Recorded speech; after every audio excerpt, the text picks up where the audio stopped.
E o que mesmo? E a revelação. Você poderia arrumar um outro título: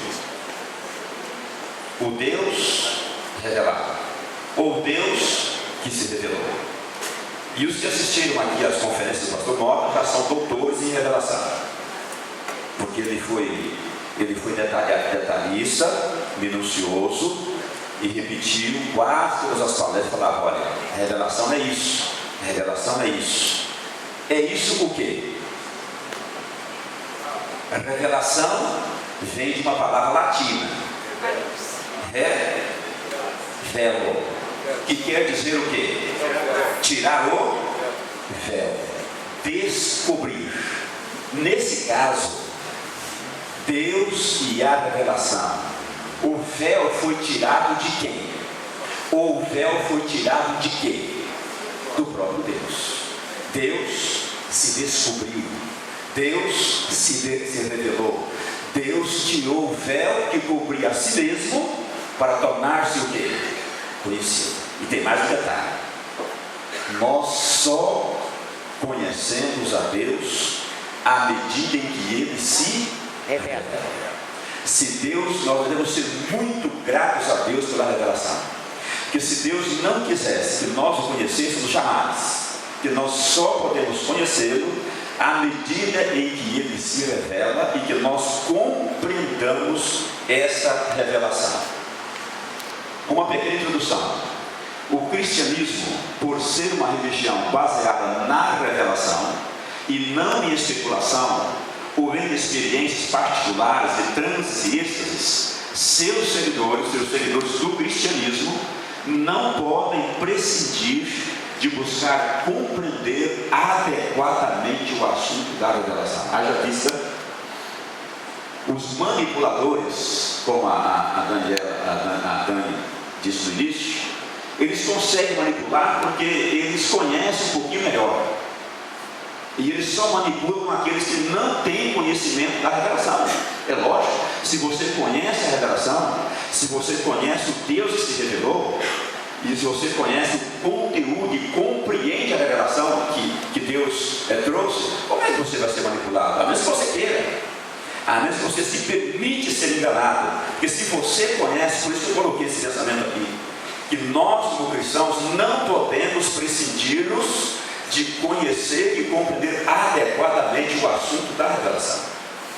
De certa forma, a lição desse trimestre, nós estamos estudando nessa lição a nossa crença fundamental do número 11, crescendo em Cristo.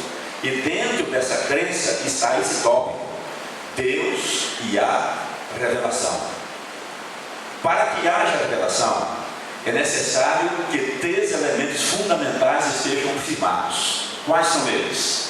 A existência de um ser capaz de passar uma revelação. Se não há um ser com essa capacidade, então não vai haver revelação.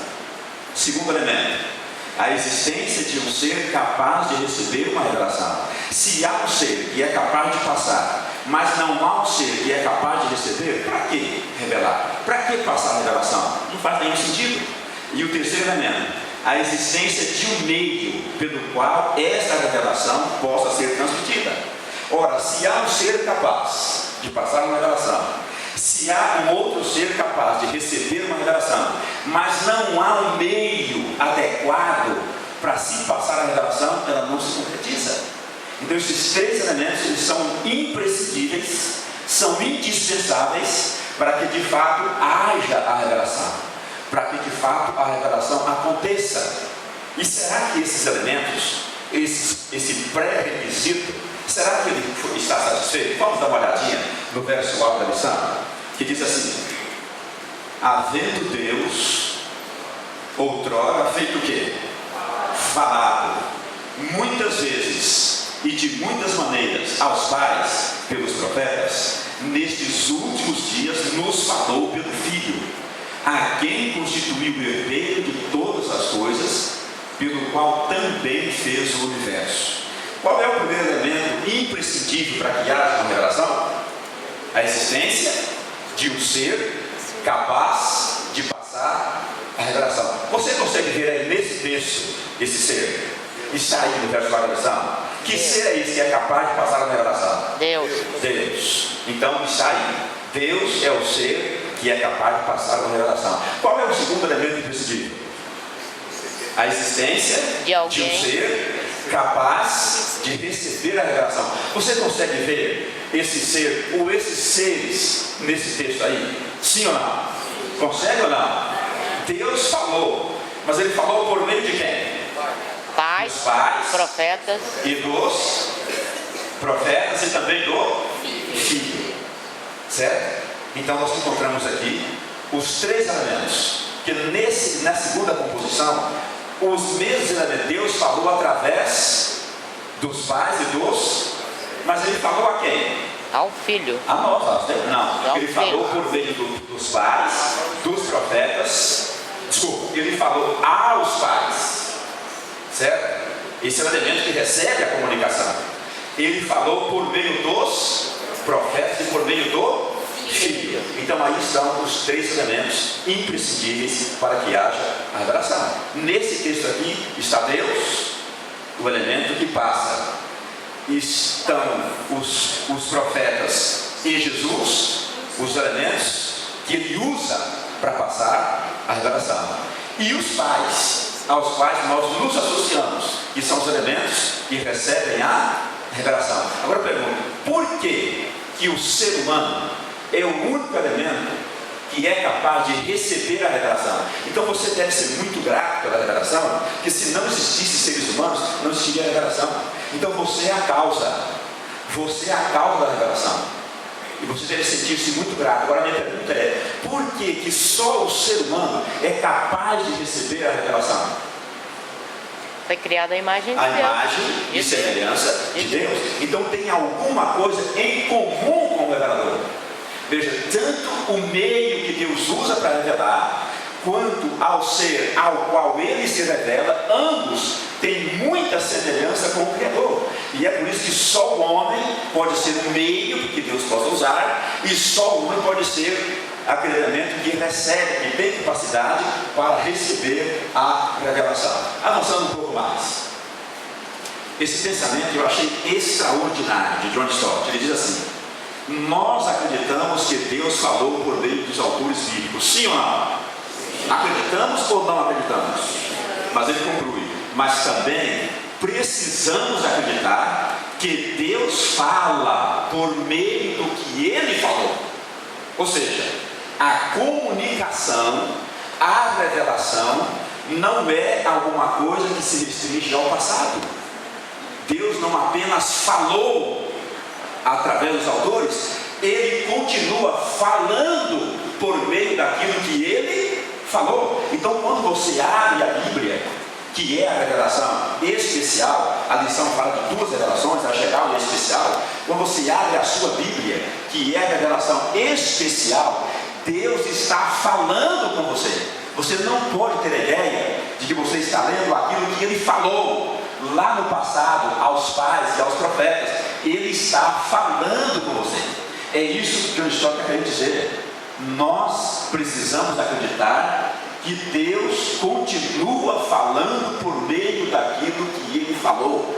Então por isso a palavra de Deus é sempre atualizada, é sempre contemporânea, é sempre aplicável a qualquer cultura e em qualquer tempo. É isso que ele está querendo dizer aqui com esse pensamento. O pensamento chave da lição é uma joia, uma pérola de grande valor. Olha, por mais importante que seja compreender a maneira pela qual a inspiração bíblica funciona, é mais importante conhecer o Deus revelado a nós por meio dessa inspiração. O único propósito de Deus ao se revelar é tornar-se o quê? Conhecido. É tornar-se conhecido. E como eu disse, e nós só o conhecemos à medida em que ele se revela.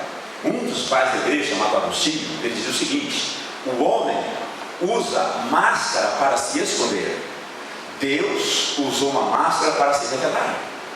Que máscara foi essa que Deus usou? Jesus. O ser humano. Ele revestiu-se de humanidade para tornar-se conhecido da humanidade. Porque somente um Deus homem poderia revelar Deus ao homem para salvar o homem. E é por isso que você, quando abre a sua Bíblia no Evangelho de João, nos primeiros versos assim, no princípio, quando você abre Gênesis, o que você encontra? Qual é a primeira frase? No princípio. No princípio, criou Deus. Céus Quando você abre João, como é que começa? No princípio, era o era o verbo. Verbo. E mais assim, tudo foi feito por ele e sem ele, Nada do que nada foi que foi feito, feito se fez. se fez. E no 14 você vê lá, e o Verbo se fez Carne e habitou entre Eu nós. prefiro uma tradução diferente. E o Verbo se fez homem e habitou entre nós. Ou seja, aquele que no princípio era Deus, agora era homem. Aquele que, como Deus criou todas as coisas, agora como homem vai recriar, ou vai salvar, restaurar todas as coisas. E é por isso que o Verbo se fez homem e habitou entre nós. Porque somente então era Deus com o homem, revelando-se ao homem para salvar o homem. Você é o centro de tudo. Você é o centro da revelação. Você é o centro do interesse de Deus. Você é a razão pela qual Deus se fez homem. Porque somente o Deus homem poderia ser conhecido do homem e poderia salvar o homem. E é por isso que Paulo diz assim, olha, fiz-me fraco para com fraco, fiz-me forte para com forte, fiz de tudo para todos para ver se conseguia ganhar alguns. É assim que eu e você precisamos fazer também. Precisamos descer do nosso pedestal, irmos até onde as pessoas perdidas estão e mostrar a elas esse Deus que se revelou. Não podemos nos dar ao luxo de ficarmos aqui no ar-condicionado, bancos estofados, ouvindo um belo sermão ou uma exposição razoável de eleição da escola sabatina, sem nos preocuparmos com aqueles que estão lá fora e que não têm, ainda não tiveram o privilégio de conhecer esse Deus que se revela, esse Deus que tira de si mesmo o véu para tornar-se conhecido de criaturas tão falíveis, tão pecadoras, tão defeituosas quanto você e quanto a mim. Então isso deveria mexer comigo e consequentemente com você. Domingo, a doutrina da Escritura. E a pergunta da lição é a seguinte: como os autores do Novo Testamento consideravam as Escrituras? E eu coloquei aqui, vendo que está cortando aqui uma parte, não sei por que razão, e eu coloquei aqui 3 livros. Dá para ler aí? Está meio apagadinho, etc. Bíblia Dá Sagrada. para você identificar quais são os 3 livros? Bíblia Primeiro. Sagrada. Segundo. O livro, E o terceiro. o livro de Mormon. Esses 3 livros são reputados como sendo a palavra de Deus pelos seus respectivos escritores, por assim dizer. Agora, para você, era para aparecer ali um letreiro, lá aparecer. Qual desses 3 livros, para você, é a palavra de Deus? A Bíblia Sagrada, você tem certeza disso? Você está seguro do que você está falando? E é verdade. Por que é a Bíblia Sagrada? Porque é a palavra falada de Deus. Mas os outros dizem, veja, para algumas pessoas, o Alcorão também é a palavra de Deus. Para outras pessoas, o Alcorão todo é inspirado. E o livro de Mormon também. Você precisa ter outras razões para você dizer, não, a Bíblia é sim a palavra de Deus. Vamos ver se a gente encontra algumas. O texto é esse aqui, ó. Sabendo primeiramente isso, que nenhuma profecia da Escritura provém de particular elucidação, porque nunca, jamais qualquer profecia foi dada por vontade humana. Entretanto, homens santos falaram da parte de Deus, movidos por quem? Pelo Espírito Santo. Esse texto, contudo, ele ainda não é uma prova cabal. Veja, você procurar provas na Bíblia para comprovar a própria Bíblia não me parece muito inteligente. Ou você acha que a Bíblia ia possuir provas contra ela mesma? Não. Então, se você vai usar a Bíblia, todas as provas são favoráveis a ela. Então, nós, como cristãos, precisamos buscar fora da Bíblia evidências que comprovem que ela é de fato a palavra de Deus. Pode falar, pastor. Nós somos seguidores de Jesus. Sim. Acreditamos que Ele é o Filho de Deus e que Ele veio para nos salvar.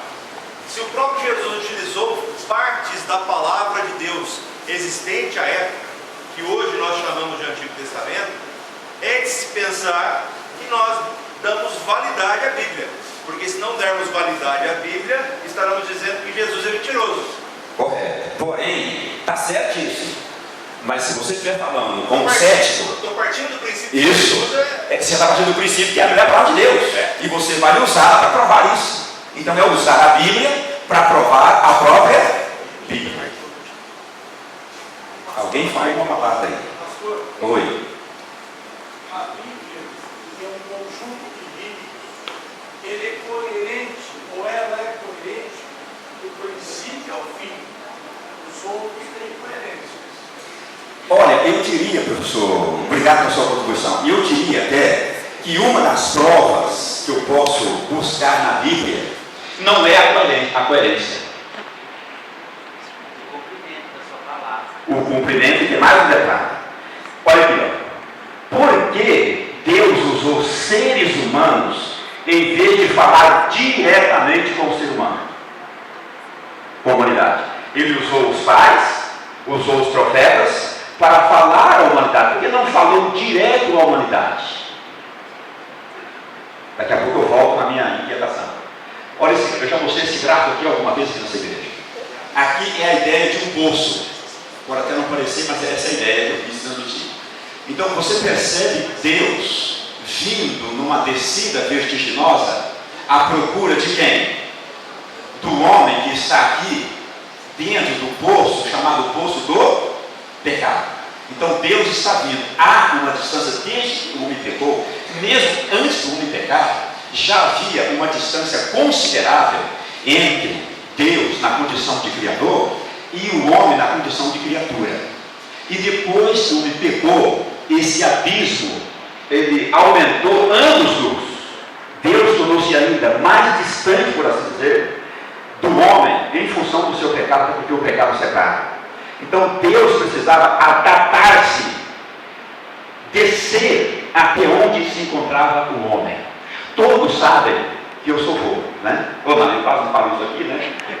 E a minha netinha tem apenas 1 aninho de idade. Ontem à noite eu falei com ela pelo Skype. E é interessante como ela interage comigo mesmo à distância. O vô que sabe ser vô é diferente, né? Desculpa aí a humildade.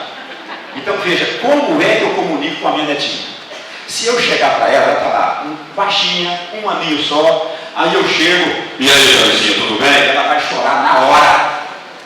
Como é que eu ajo para que ela se interaja comigo? Eu abaixo, para ficar mais do tamanho dela, e tomo a voz. E aí, Danicinha, como é que você está? Aí os sorrisos vêm na hora. Mas se não houver uma identificação, se não houver uma aproximação, se eu não me tornar o mais parecido com ela possível, não vai haver interação. Quanto mais eu me torno parecido com ela, mais eu me identifico com ela e mais ela me entende e se interage comigo. É isso que Deus fez. Mas vamos voltar à questão da Bíblia. Por que é que você está aqui hoje na igreja? Porque um dia você leu o quê? A Bíblia. Essa é uma das maiores provas de que ela é a palavra de Deus, é o poder que ela tem de transformar pessoas. E é um argumento que está fora dela. Eu sou uma prova de que a Bíblia é a palavra de Deus. As transformações que esse livro causou na minha vida, outro livro jamais poderia causar. Agora, por que Deus falou através de pessoas? Porque Ele queria alcançar o quê? Pessoas. Só um Deus homem poderia revelar-se ao homem e alcançar o homem. Então, por isso que Deus usou seres humanos. Então, a Bíblia é a palavra de Deus falada com sotaque humano para poder alcançar os seres humanos. Eu já contei essa história aqui uma vez, mas vou contar de novo. Um colega meu, o Domingos, era comportor, e eu também, nós éramos comportores na época. E ele foi visitar um escritório de contabilidade, cujo dono, além de ser contador, também era advogado. E ali estava o dono e os funcionários. E o Domingos o abordou para vender a sua literatura religiosa. E aquele advogado, tentando ridicularizar o meu amigo, falou: olha, já sei, você é crente. Você acredita naquele livro chamado Bíblia. E eu não creio na Bíblia, então não vou comprar o seu. Eu não creio na Bíblia. Por que o senhor não crê? é porque a Bíblia foi escrita por homens, e por isso eu não creio na Bíblia. E o Domingos, na sua simplicidade, não tinha nem um primário. Ele falou, pois eu sou o contrário do Senhor. Eu creio na Bíblia porque Deus usou justamente o homem para escrever a Bíblia. Se ele tivesse usado um cavalo ou boi, eu não acreditaria não, mas ele usou foi o homem. Ele usou aquilo que existe de melhor, aquilo que é racional, que é inteligente, que pensa, foi o que ele usou para escrever a Bíblia. Então essa é a razão pela qual eu creio na Bíblia. Agora, talvez fosse por um cavalo, o senhor creria, não é? É lógico, ele apelou, né? Mas ele se saiu bem do argumento. O advogado queria ridicularizá-lo, ficou ridicularizado perante os seus funcionários. Porque é verdade, Deus não tinha um outro elemento. Veja, qual é o segundo elemento imprescindível para que haja uma revelação? Um ser capaz de receber. Quem é esse ser? Nós. O terceiro elemento, que haja um meio por meio do qual a revelação possa ser o quê? Comunicado. Qual o único meio que Deus tinha para passar essa revelação? O ser humano. Ele não tinha outro meio mais eficiente, mais eficaz. Então, por essa razão, ele tinha que usar mesmo o ser humano para trazer a nós essa revelação. A natureza da inspiração, lição de segunda-feira. Você consegue ver, eu tive que tirar isso aqui, deixa eu colocar depois. Você consegue ver diferença entre inspiração e revelação? A teologia faz distinção, sim, entre revelação e inspiração. E qual seria a distinção? Aqui está. A revelação é o ato divino de revelar ao profeta verdades que de outra forma ele jamais as conheceria. E inspiração é o ato divino pelo qual ele habilita o profeta a comunicar de forma confiável e precisa o que lhe foi revelado. E por isso devemos entender que não é a palavra, a escrita que foi revelada ou que é inspirada. O profeta, o autor, o escritor, Deus não inspira palavras, Deus não inspira escritas, Ele inspira pessoas, Ele se revela a pessoas. E agora a pessoa, depois que recebe a revelação, ela escreve sob a orientação divina, porém escreve de acordo com os seus conhecimentos, de acordo com a sua cultura. E é por isso que a Bíblia às vezes parece um livro de difícil compreensão, porque foi escrito numa época diferente da nossa, e em uma cultura diferente da nossa, e por pessoas diferentes de nós, e que tinham um pensamento totalmente diferente de nós. É uma prova de que a inspiração não é verbal, não é um ditado. Algumas pessoas pensam que Deus ditou o conteúdo profético, e os profetas, como se fossem ouvindo uma voz ditando, foram escrevendo. Não é assim. E se vocês forem analisar, há evidências muito claras para isso. Por exemplo, Josué, ele escreveu que quando foi por ocasião da conquista de Jericó, ele viu que o sol estava se declinando e ele fez uma oração. E o que aconteceu? O que diz a Bíblia? O sol Retrocedeu. Parou. Certo? Se Josué tivesse conhecimentos que hoje existem, ele não teria dito que o sol tinha parado, porque não é o sol que gira, é a terra que gira em torno do sol. Então ele teria dito que a terra parou de girar por cerca de quase um dia, como diz lá. Mas é porque essa era a sua cultura, esse era o seu conhecimento, e isso é uma prova de que a inspiração não é verbal, não foi ditada. Deus se revela ao ser humano através da revelação, e através da inspiração, e através da